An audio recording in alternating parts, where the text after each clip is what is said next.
To change the blend door actuator on here, you got to pull this piece down. If you just stick your fingers up behind there, there's these tabs, they just pop right out.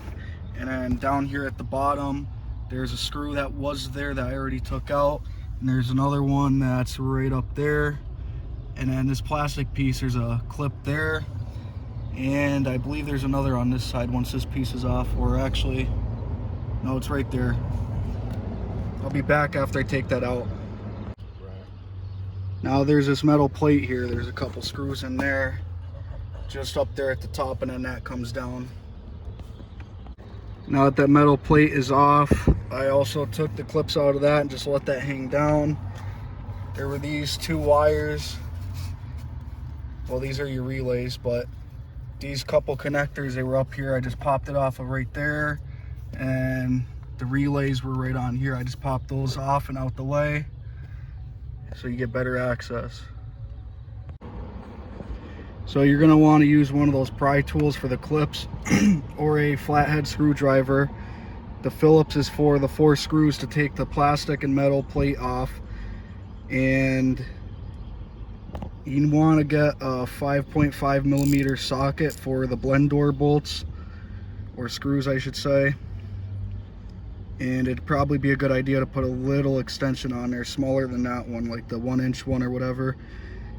And there ain't much room up in there to work with, so what you're going to want to do is get them loose by the ratchet, and then you're going to want to try to loosen them by hand the rest of the way. This is the hardest part here, just getting those 2 screws out.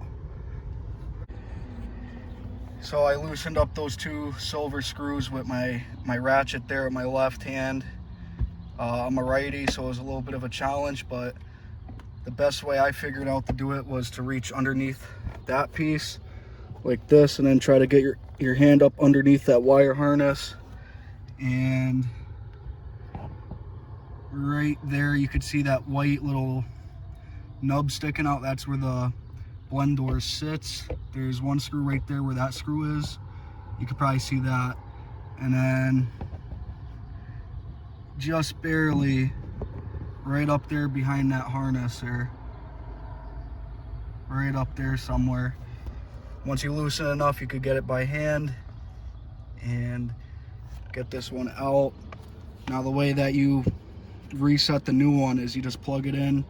Of course, you screw it back up there, and then you put the key on for a little bit, don't start the engine, and then you shut the key back off, and that should reset the positioning of this. But what you should do first is, if these aren't in the same position, the old one's not in the same position as the new one, you're going to want to just plug this in first and do that reset procedure before you go ahead and try to break this and twist it onto that piece up there, and that should reset it and help you put that back up in there. But the rest of it is just opposite what you just did, so hopefully this helps.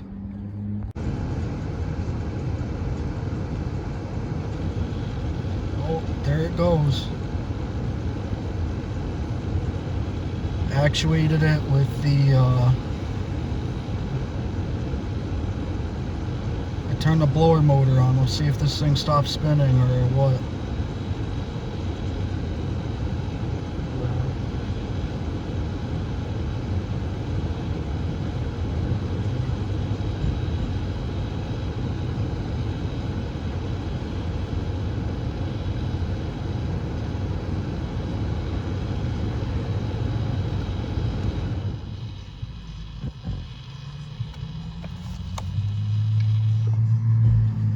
There we go, calibrated back to the old one where the positioning was on the old one there.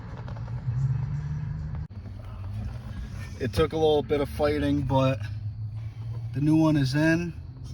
If you got tiny hands or know anybody with tiny hands and skinny arms, that's going to help a lot over here. But all these 3 connectors right here, you could get out of the way for more access, and you definitely don't want to lose any of those screws. Try to get them started by hand, and then put the little ratchet on it and tighten it up the rest of the way. Old one there, and the new one up in there.